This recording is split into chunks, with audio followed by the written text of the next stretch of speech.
Bed पर एक लड़की लेटी हुई थी। उसने हल्के कपड़े पहने थे, जो उसके शरीर को छुपाने से कहीं ज्यादा उसके फिगर को उभार रहे थे। हल्की रोशनी में उसके लंबे, खुले बाल और सुंदर सिल्क की ड्रेस झिलमिला रही थी। उस ड्रेस में उसकी टांगें साफ तौर पर दिखाई दे रही थी, और वह जानबूझकर एक सेड्यूसिंग पोजीशन में लेटी हुई थी।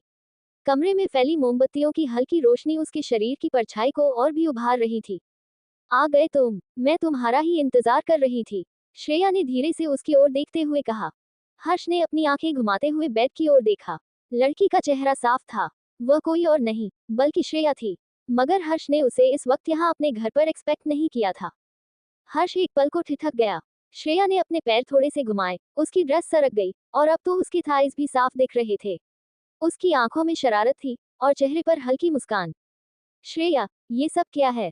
तुम इस वक्त यहाँ, तुम्हारे डैड को अगर पता चला तो तुम जानती हो ना। हर्ष ने धीमी आवाज में कहा, लेकिन उसकी आवाज में कोई सख्ती नहीं थी। श्रेया उठकर बैठ गई। उसने धीरे से हर्ष का हाथ पकड़ा और उसे अपनी ओर खींच लिया। हर्ष ने श्रेया को देखते हुए गहरी सांस ली। हर्ष के दिल की धड़कन तेज हो गई। वह कुछ कहना चाहता था, लेकिन श्रेया ने अपनी उंगलियों से उसके होठों को चुप कर दिया। शश, कुछ मत बोलो, बस इस पल को महसूस करो, श्रेया ने कहा और अपने हाथ उसके कंधे पर रख दिए। हर्ष को उसके इरादे साफ तौर पर मालूम थे, पर वही उसे डर था कि वो श्रेया के डैड को किसी भी तरह नाराज ना कर दे। श्रेया ने धीरे से हर्ष की शर्ट के बटन खोलने शुरू कर दिए। हर्ष ने उसकी हरकत को रोका नहीं। श्रेया की नजदीकी और उसका अंदाज उसे और उलझा रहा था। हर्ष ने धीमे से कहा, क्या तुम पहले मेरे सवाल का जवाब नहीं दोगी? तुम्हारे डैड के होते तुम रात को यहाँ क्या कर रही हो? क्या तुम चाहती हो हमारा मिलना जुलना भी बंद हो जाए? मैं तुम्हें खो नहीं। हर्ष की बात पूरी होती इससे पहले ही श्रेया ने उसके होठों को अपने होंठों से लॉक कर दिया, और उसे पैशनेटली किस करने लगी, मानो कब से बस इस एक पल के इंतजार में हो। हर्ष कुछ देर तक उसे किस करने में सपोर्ट करता रहा, फिर धीरे से श्रेया के बालों में अपनी उंगलियां घुसाते हुए उसके चेहरे से दूर हट गया। श्रेया वापस उसकी तरफ झुकी, मगर हर्ष ने उसे पलटकर धीरे खुद से अलग कर दिया। श्रेया अपनी तेज सांसों को संभालते हुए गुस्से से हर्ष के बाजुओं में नाखून धंसाते हुए बोली, चलो अब बनो मत Harsh. I wanna finish you whole now at the same moment, जल रही हूँ मैं in the ashes of jealousy. बुझा दो इस जलन की आग को। उद्धरण चिन्ह। श्रेया की बातें, उसकी जलन और उसकी बेसब्री देख हर्ष ने उसे आगे कुछ बिना कहे कसकर कमर से पकड़ लिया और खुद ही उसके होठों पर अपने होंठ रख दिए। इस वक्त उसे शांत करने का सिर्फ यही एक तरीका था। श्रेया जल्द ही उसे बाइट करने लगी। वो तो अपना कंट्रोल मानो खोने को ही बैठी थी। कुछ देर तक उसे किस में एंगेज रहने के बाद श्रेया हर्ष की गर्दन पर निशान छोड़ने लगी। हर्ष ने उसे बिल्कुल आराम से अपनी गोद में बैठा लिया। श्रेया ने उसकी शर्ट के कॉलर को नीचे खींचते हुए कहा, डैड बिजनेस के काम से बाहर गए हैं, सो मैंने सोचा आज थोड़ी अपने पति की सेवा कर लूं। सो बस मैं आ गई। श्रेया ने धीरे से उसके चेहरे को अपने हाथों में लिया और उसकी आंखों में झांकते हुए कहा, वैसे भी तुम बहुत थक गए होगे। उस कीशा के नखरे उठाते उठाते। उद्धरण चिन्ह। हर्ष ने कहा, यकीन नहीं आता अपनी ही बेस्ट फ्रेंड से इतनी जलन। बेबी, तुम ऑलमोस्ट मुझे अपनी इस आग में जलाने को तैयार हो। श्रेया ने धीरे से उसकी शर्ट के बाकी बटन भी खोल दिए और उसकी हथेलियां उसके सीने पर रख दी। हर्ष के चेहरे पर भी एक हल्की शरारत थी, और श्रेया के होठों पर एक हल्की मुस्कान। श्रेया ने अपनी उंगलियां हर्ष के एब्स पर चलाते हुए अचानक अपने नाखून उसके चेस्ट पर गुरो दिए। हर्ष ने बिना दर्द का एहसास दिलाए श्रेया की आंखों में देखा, जिसमें कीशा के लिए हर हद से ज्यादा नफरत थी। श्रेया ने हर्ष को देखते हुए अपने दांत भींचते हुए कहा, बेस्ट फ्रेंड, हाँ उसकी अच्छी किस्मत से वो थी तो मेरी बेस्ट फ्रेंड, पर मेरी बुरी किस्मत से बन चली मेरी सौत। अब जब उसे अपनी अच्छी किस्मत से इतनी ही प्रॉब्लम थी, सो मैंने भी उसकी प्रॉब्लम दूर करने की ठान ली। बट मेरे अपने स्टाइल में, अब उसे जो चाहिए, यानी तुम, हर्ष, वो उसके पास है तो सही, पर तब तक जब तक हमें वो नहीं मिल जाता जो हमें चाहिए। हर्ष ने उसकी नाराजगी देख उसे कसकर अपने सीने लगा लिया। श्रेया का गुस्सा हर्ष की बाहों में पिघलने सा लगा। हर्ष उसे वैसे ही लेकर ब्लैकेट में लेट गया। दूसरी तरफ कीशा काफी देर से अपने हाथ में खाने की प्लेट लिए रीशा के रूम का दरवाजा खटखटा रही थी। मगर रीशा तो रो रो कर कब की सो चुकी थी। बहुत देर तक जब रीशा ने दरवाजा नहीं खोला तो कीशा ने मन ही मन सोचा, सो गई होगी मैडम घोड़े बेचकर।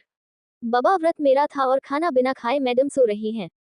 इसके बाद कीशा आधे मन से खाना किचन में रख के वापस अपने कमरे में चली गई। उसे इस वक्त अच्छा नहीं लग रहा था।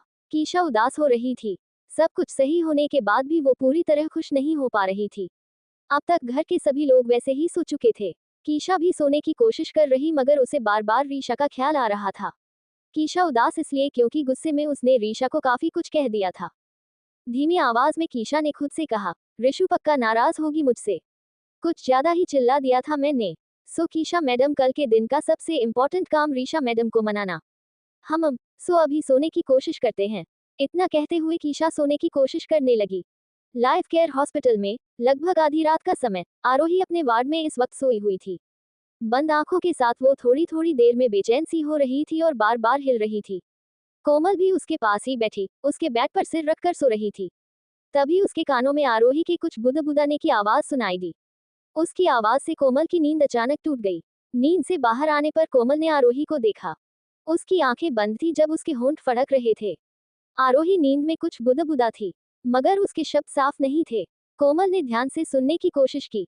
आरोही के शब्द ध्यान से सुनने पर वो सिर्फ एक ही शब्द बुदबुदा रही थी, ममा, मम्मा। उद्धरण चिन्ह। इधर कपूर्स मैंशन में अद्वैत जूते उतार कर सीधा मंदिर की तरफ चला गया। घर के मंदिर में उसके सामने एक खूबसूरत प्रतिमा थी शिव परिवार की। अद्वैत इस वक्त भगवान की मूर्ति को निहार रहा था। तभी उसे एक बात याद आई। उसके कानों में प्यारी सी आरोही की आवाज सुनाई दी, पप्पा, जब गणपति बप्पा के पास पप्पा और मम्मा दोनों है तो मेरे पास क्यों नहीं। अद्वैत उस आवाज के साथ वहीं खड़ा खड़ा कहीं खो गया। उसकी मासूम सी बच्ची उससे हर बार यही सवाल पूछा करती और वो बस शांत रह जाता। कुछ देर आरोही के बारे में सोचते हुए अद्वैत ने वापस सामने प्रतिमा की तरफ देखा। वाह शिव जी, गौरी माँ, गणेश जी, कार्तिकेय जी और अशोक सुंदरी परफेक्ट है। हाँ भोलेनाथ, आप और आपकी फैमिली तो सेट है। फिर आप मुझे और कितना परेशान करने वाले हो। हाँ, अद्वैत ने अपने फेशियल एक्सप्रेशंस बिल्कुल शांत रखते हुए मन ही मन सिर्फ भगवान से कहा। कुछ देर तक वहीं रुककर अद्वैत मानो शिव जी से अपने सवाल के जवाब की उम्मीद लगाए हुए था। उसने भगवान की तरफ देख धीरे से सर हिलाया और वापस मन ही मन बोला, पता है आप कुछ नहीं बोलोगे, हमेशा की तरह, it's okay. But Bholenath please कुछ भी ऐसा मत करना कि बचपन से जो विश्वास आप पर आज तक बना हुआ है वो कभी भी टूटे। एक रिक्वेस्ट है, सिर्फ अब मेरी दुनिया और मत उजाड़ना। मेरी और मेरी फैमिली की जान सिर्फ आरू में बसती है। भोलेनाथ उसकी रक्षा करो प्रभु, प्लीज प्लीज। आए आरू को ठीक कर दे प्रभु, प्लीज प्लीज प्लीज। अद्वैत नींद में कह रहा था कि तभी उसके कानों में एक आवाज पड़ी, सर सर क्या हुआ आपको। सर आंखें खोलिए। नितिन की आवाज सुन अद्वैत नींद से जाग गया और होश में आ गया। Are you okay sir, Nitin ने अद्वैत की तरफ परेशानी भरी नजरों से देखते हुए पूछा। अद्वैत ने नितिन को देखकर नॉर्मली अपनी गर्दन हिला दी। वो दोनों इस वक्त कार में थे। नैनीताल से दूर वो वापस देहरादून पहुंचने वाले थे। सुबह हो चुकी थी। अद्वैत ने कार का शीशा डाउन करके बाहर की तरफ देखने लगा। सुबह की ताजा और ठंडी ठंड हवा उसके चेहरे को छूकर जा रही थी, जो अद्वैत को शांत कर रही थी। नितिन चुपचाप बस अद्वैत को देख रहा था। कुछ देर तक गाड़ी में सन्नाटा रहा। फिर नितिन को कुछ याद आया। उसने हिम्मत करते हुए पूछा, सर, कल रात क्या हो गया था आपको। आप मीटिंग छोड़कर क्यों चले आए थे। उद्धरण चिन्ह। नितिन की बात पर अद्वैत ने उसकी तरफ घूर कर देखा। नितिन 2 पल के लिए शांत हो गया। अद्वैत कुछ सोचने लगा, तभी नितिन ने फिर कहा, पर सर इतनी दूर जाकर खाली हाथ लौट आए। डील भी कैंसिल कर दी। मीन अगर डील पसंद ही नहीं तो नैनीताल जाने की जरूरत ही क्या थी। उद्धरण चिन्ह। नितिन की बकवास सुन अद्वैत का मन तो कर रहा था कि उसे उठाकर गाड़ी से बाहर फेंक दे।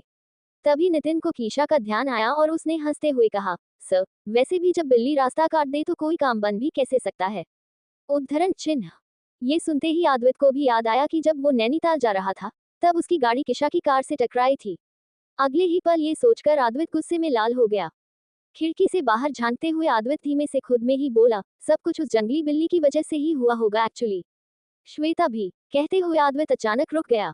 अपनी जुबान से श्वेता का नाम निकलते ही अद्वैत कल रात की यादों में गुमसुम हो गया, जब वो नैनीताल के होटल में अपनी मीटिंग के लिए जा रहा था। नितिन की बकवास सुन अद्वैत का मन तो कर रहा था कि उसे उठाकर गाड़ी से बाहर फेंक दे। तभी नितिन को कीशा का ध्यान आया और उसने हंसते हुए कहा, सर, वैसे भी जब बिल्ली रास्ता काट दे तो कोई काम बन भी कैसे सकता है। 11। ये सुनते ही अद्वैत को भी याद आया कि जब वो नैनीताल जाने के लिए निकल रहा था तब उसकी गाड़ी कीशा की कार से टकराई थी। अगले ही पल ये सोचकर अद्वैत अंदर ही अंदर गुस्से में लाल हो गया। खिड़की से बाहर झांकते हुए अद्वैत धीमे से खुद में ही बोला, सब कुछ उस जंगली बिल्ली की वजह से ही हुआ होगा एक्चुअली। श्वेता भी। कहते हुए वो अचानक रुक गया। अपनी जुबान से श्वेता का नाम निकलते ही अद्वैत कल रात की यादों में गुमसुम सा हो गया, जब वो नैनीताल के होटल में अपनी मीटिंग के लिए जा रहा था। उस वक्त लगभग रात के 8 बज रहे थे। नैनीताल में बेहद ठंड थी। नैनीताल के उस होटल में अद्वैत की मीटिंग टॉप फ्लोर के वीआईपी रूम में थी, उस शहर के बेस्ट होटल ग्रुप के मालिक शिवान वोहरा के साथ। शिवान वोहरा एक समय में अद्वैत के दोस्तों में से हुआ करता था, या कहें उनके कॉलेज के दिनों में दोनों की दोस्ती की मिसाल पूरे कॉलेज में दी जाती थी। शायद इसीलिए आद्वित अपने बाकी सारे काम साइड में रखकर खुद इस मीटिंग के लिए नैनीताल तक आया था। होटल के कॉरिडोर में आद्वित पिछले आधे घंटे से वेट कर रहा था। मीटिंग 7:30 बजे की थी, मगर शिवान वोहरा किसी दूसरी मीटिंग में बिजी है, ये कहकर शिवान के मैनेजर ने उसे अब तक रोक रखा था। आद्वित उससे 9 साल बाद मिलने के लिए उस समय वाकई बहुत एक्साइटेड था। वही शिवान नहीं जानता था कि उसकी मीटिंग आद्वित के साथ थी। उसे केवल उसके डैड से पता चला था कि नैनीताल में एनॉर्मस अबोर्ड्स उनकी कंपनी के साथ एक बेहतरीन प्रोजेक्ट एग्जीक्यूट करना चाहते हैं। शिवान को लगा था कि जरूर एनॉर्मस अबोर्ड्स की तरफ से कोई साधारण एम्प्लॉय अपनी प्रेजेंटेशन लेकर इस मीटिंग के लिए आया होगा। आद्वित को बिल्कुल शांति से कॉरिडोर में बैठे देखकर नितिन ने थोड़ा नाराज होकर कहा, सर ऐसे तो कोई 5 मिनट भी लेट हो तो आप उसकी खटिया खड़ी कर देते हैं, और यहाँ ये शिवान वोहरा आपको आधे घंटे से वेट करा रहा है, तो भी आप इतने आराम से बैठे हैं। आद्वित जो कॉरिडोर के सोफे पर बैठा मैगजीन के पन्ने पलट रहा था, उसने मैगजीन के पेज से अपनी नजरें सीधे नितिन की तरफ उठा दी और फिर बिल्कुल शांत आवाज में बोला, नितिन, शिवान को आखिरी बार कॉलेज के ग्रेजुएशन डे पर देखा था, जब हम फ्रेंड्स में सभी ने अपनी सक्सेस की तरफ पहली सीढ़ी चढ़ना शुरू किया था। शिवान तब मेरा आवारा दोस्त था, लेकिन अब जब आज वो सक्सेसफुल है, अपने शहर का बेस्ट बिजनेसमैन है, तो मैं यहाँ देखने आया हूँ कि मेरा सक्सेसफुल दोस्त कैसा दिखता है। मीटिंग और ये प्रोजेक्ट तो मैं और हमारी कंपनी अकेले भी एग्जीक्यूट कर सकते थे। आद्वित की बात सुन नितिन थोड़ा सा बोर हुआ था, लेकिन उसे इतना तो समझ में आ गया था कि आद्वित शिवान के लिए यहाँ तक आया है और शायद उससे मिलने के लिए इससे कहीं ज्यादा वेट कर सकता है। तभी नितिन के फोन पर एक कॉल आ गया और उसने अपना फोन देखते हुए कहा, सर मैं ना थोड़ी देर में वापस आता हूँ। आद्वित ने धीरे से हाँ में गर्दन हिला दी। नितिन भी अपना कॉल पिक करके वहां से चला गया। उसी समय आद्वित ने कॉरिडोर की दूसरी तरफ देखा, जहां 2 लोग एक औरत को पकड़े हुए थे और उसके हाथ उन दोनों आदमियों के कंधों पर टिके हुए थे। वे उसे शिवान के कमरे के बिल्कुल बगल वाले कमरे में ले गए। आद्वित उस औरत का चेहरा तो नहीं देख पाया, पर जिस तरह वो लोग उसे उस कमरे में ले गए ये तो साफ था कि वो औरत अपने होश में नहीं थी। कुछ ही देर में जिस दरवाजे से उस लड़की को वो लोग अंदर ले गए थे, वहां से वो ही 2 आदमी निकले। उन्होंने आद्वित की तरफ देखा और जब आद्वित ने उन पर कोई ध्यान नहीं दिया तो वो वहां से चले गए। आद्वित जो सोच रहा था, उसके बाद उसके मन में एक नहीं कई सवाल थे। शिवान को लेकर उस लड़की को इस हालत में अंदर लाने का क्या मतलब है? क्या वो शिवान की गर्लफ्रेंड? लेकिन अगर वो शिवान की जीएफ है तो उसे वो लोग वहां क्यों लाते? ये सोचते आद्वित चुपचाप वापस अपनी जगह से उठा और उस कमरे की तरफ बढ़ने लगा। इस बार उसने पहले वाले दरवाजे पर नॉक कर दिया, यानी शिवान के कमरे के दूर पर। आद्वित एक बार नॉक करके वेट करने लगा, पर किसी ने दरवाजा नहीं खोला। आद्वित ने दोबारा नॉक किया, जिसके थोड़ी ही देर बाद किसी ने दरवाजा खोला। वो और कोई नहीं शिवान था। पहले पहले तो वो थोड़ा गुस्से में था, मगर फिर अचानक वो आद्वित की तरफ ध्यान से देखने लगा और अगले ही पल एक बड़ी सी स्माइल के साथ कहा, आद्वित, तू यहाँ नैनीताल में इतने सालों बाद? गॉड अंदर आना यार, तू वेट क्यों कर रहा है? उद्धरण चिन्ह।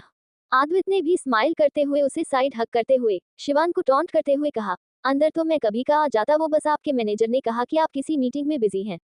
उद्धरण चिन्ह। आद्वित से अलग होते हुए शिवान कहने लगा, ओ, वो मेरी ना एक ऑनलाइन मीटिंग थी, बस अभी ही खत्म हुई। बट मुझे पता होता कि तू है तो मैं। शिवान इतना बोल ही रहा था कि तभी आद्वित ने कहा, इट्स ओके।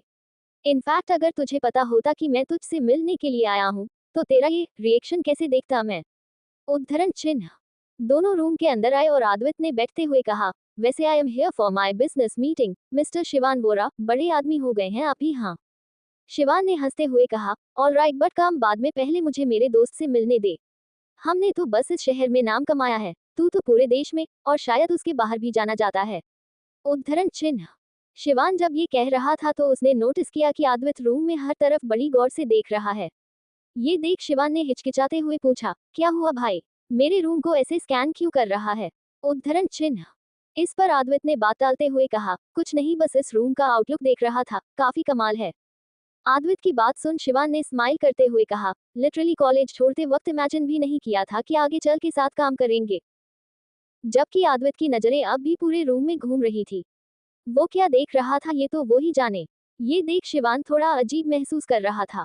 उसके चेहरे पर थोड़े परेशानी के भाव थे, मानो किसी बात का डर सता रहा हो। उसने आद्वित से पूछा, ओह भाई, तूने अगर ये रूम पूरा स्कैन कर लिया हो तो चले। चले मतलब कहाँ शिवान? इतनी देर बाद तो अंदर बुलाया है, मीटिंग तो यही होनी थी ना? आद्वित ने अपनी बात पर जोर डालते हुए कहा।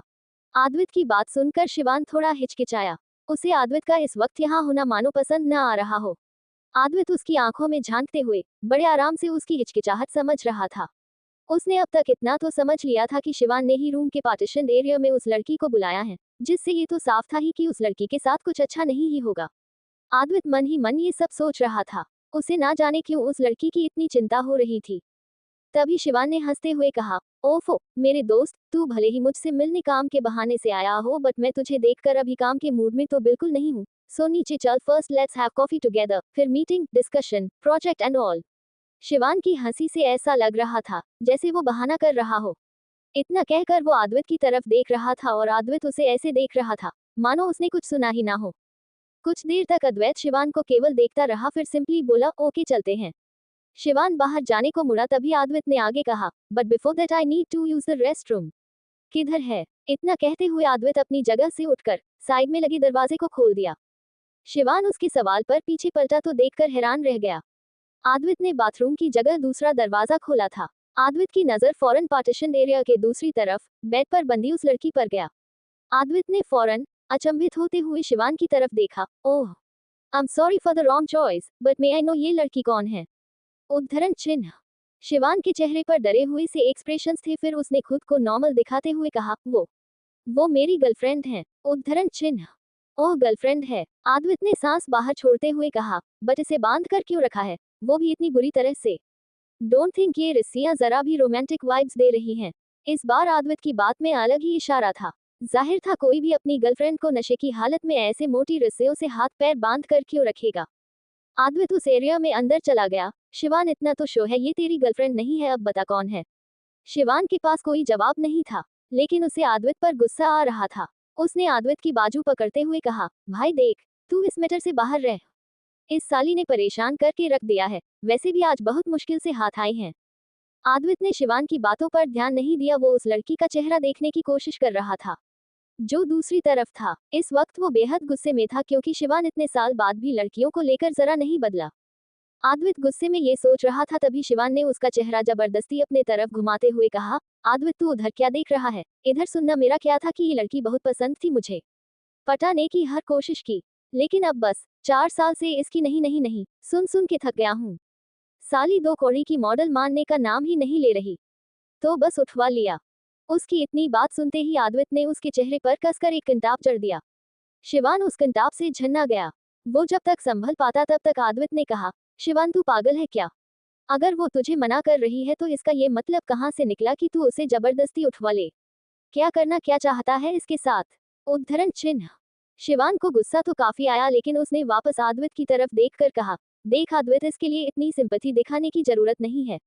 भले ही सक्सेस के लिए कितनों के साथ ही क्यों ना सोई हो, लेकिन मुझे मुझे एटीट्यूड दे रही थी, स्टेटस बता रही थी ना। इसकी ना नुकुर का सबक तो जानेगी ही ये साली। इसकी फिल्म में ऐसी शूट करूंगा ना, दोबारा कोई पिक्चर में लेगा भी नहीं इसे। तू बाहर चल, हम बात करते हैं ना। उद्धरण चिन्ह।